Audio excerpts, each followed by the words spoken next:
Selamat siang kepada semuanya. Pertama-tama izinkan kami memperkenalkan diri kami. Kami dari kelompok 3 mahasiswa Sistem Informasi Universitas Bina Sarana Informatika. Pada kesempatan kali ini, kami membuat video untuk memenuhi tugas penyerta uji kompetensi basis data. Di sini, saya Fatir Hakim, Mahfuz, dan bersama 9 rekan saya, yaitu ada saya Nabi Ajal Akbar.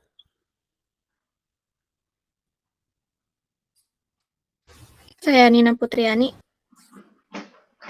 Saya Risma Saputri.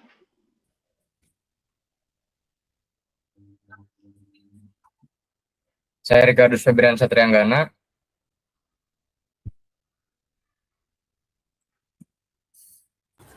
Saya Noval Aziz. Saya Dika Sugiyak Badriaji. Saya Clarissa Meta Fazria. Saya Muhammad Jaden Hafiz Nurfairi. Saya Karmelia Damara. Oke, pada kesempatan kali ini, di sini kami akan membedah tema A, yaitu desain database yang scalable dan lini waktu normalisasi. Pada presentasi ini, di sini kami akan menjawab sebuah pertanyaan penting, yaitu seberapa besar dampak keputusan normalisasi versus denormalisasi terhadap performa query di sistem nyata. Untuk pembuktiannya, di sini kami sudah menyiapkan sistem operasional penggajian. Spesifiknya pada pencatatan slip gaji.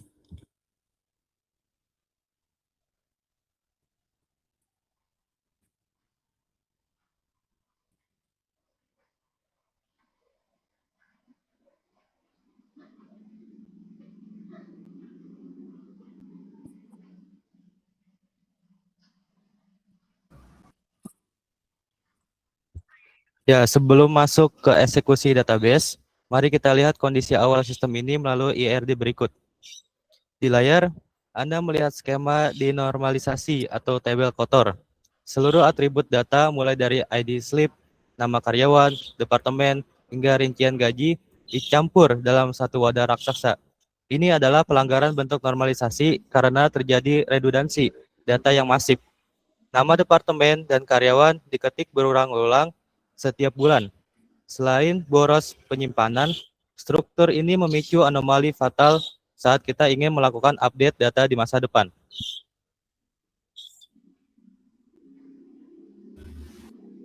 Jadi, untuk mengatasi masalah tadi, kami menerapkan normalisasi hingga tahap 3NF.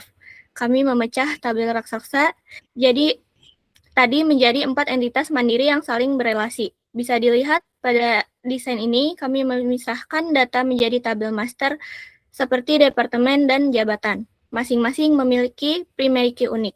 Tujuannya, agar data inti perusahaan ini tidak mengalami duplikasi dan berdiri secara independen.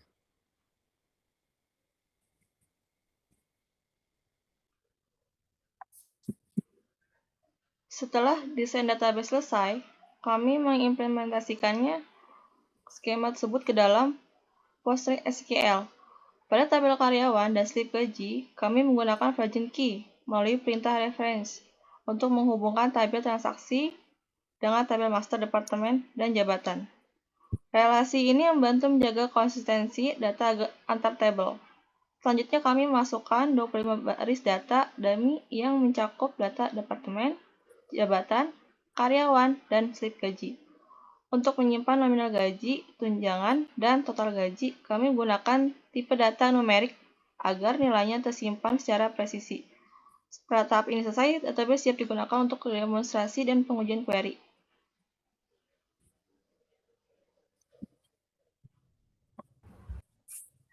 Oke, sekarang mari kita buktikan bahaya tabel denormalisasi. Kasusnya misalnya seperti ini, perusahaan ingin mengubah nama departemen dari IT menjadi Information Technology. Saat saya menjalankan perintah update di tabel kotor, sistem harus merayapi dan mengubah setiap baris transaksi slip gaji yang memiliki kata IT. Bayangkan jika ada puluhan ribu slip gaji dari tahun-tahun sebelumnya. Nah, proses ini sangat berat dan jika koneksi terputus di tengah jalan, integritas data perusahaan dipastikan akan rusak.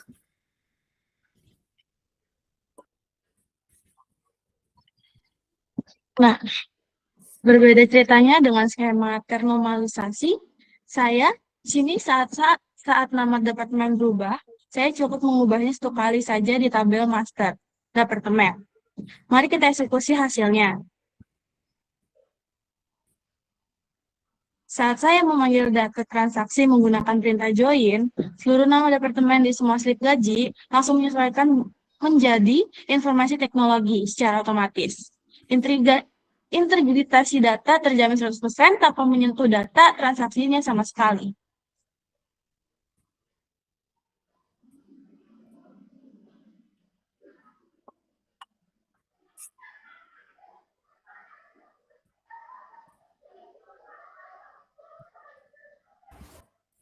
Nah, sekarang kita masuk ke pengujian performa query.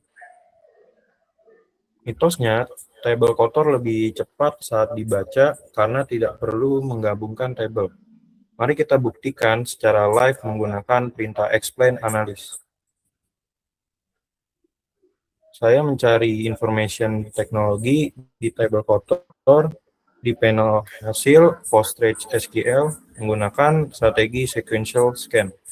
Karena tidak perlu melakukan relasi dan datanya masih sedikit, mesin langsung membaca tabel secara berurutan dan execution time-nya terbukti sangat cepat, di angka 0,196 milisecond.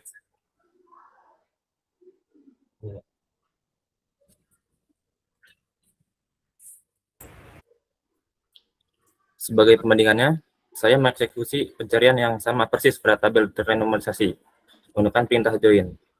Karena mesin harus menjahit data dari tabel departemen, karyawan, dan slip gaji menggunakan strategi hash join, execution time-nya memakan waktu sedikit lebih lama, yaitu 1,875 milidetik.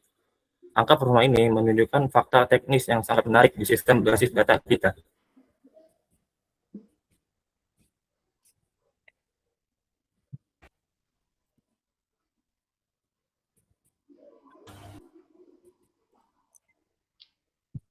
Oke, di sini mari kita bedah hasil eksekusi tadi. Seperti yang kita lihat, execution time pada tabel kotor terbukti sedikit lebih cepat karena mesin tidak perlu membuang waktu menyiapkan memori untuk hasil hash join.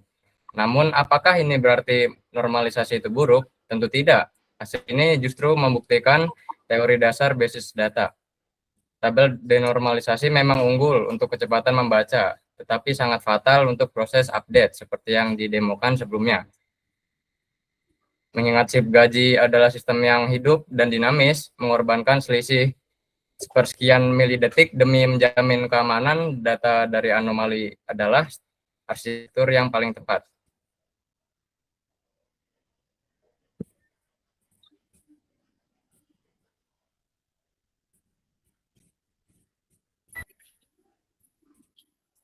Mewakili kelompok, saya akan menarik kesimpulan, menjawab pertanyaan riset awal. Kapan denormalisasi bisa dibenarkan? Nah, ini jawabannya hanya ketika kita membangun data untuk laporan analitik yang sifatnya read only. Namun, untuk sistem operasional nyatanya itu yang dinamis seperti slip gaji ini, normalisasi hingga tahap 3NF ini ada syarat mutlak. Keamanan dan integritas data jauh lebih prioritas dibandingkan sekadar menghemat 0,1 milidetik kecepatan tarik data. Sekian presentasi dari kelompok kami, tautan repositori SQL dan dokumen ini tersedia di deskripsi video. Terima kasih. Oke, untuk kelompok 3 dari mahasiswa Sistem Informasi Universitas Bina Sarana Informatika segini saja. Mohon maaf jika ada salah kata dan kekurangannya. Kami akhiri sampai sini dulu. Assalamualaikum warahmatullahi wabarakatuh.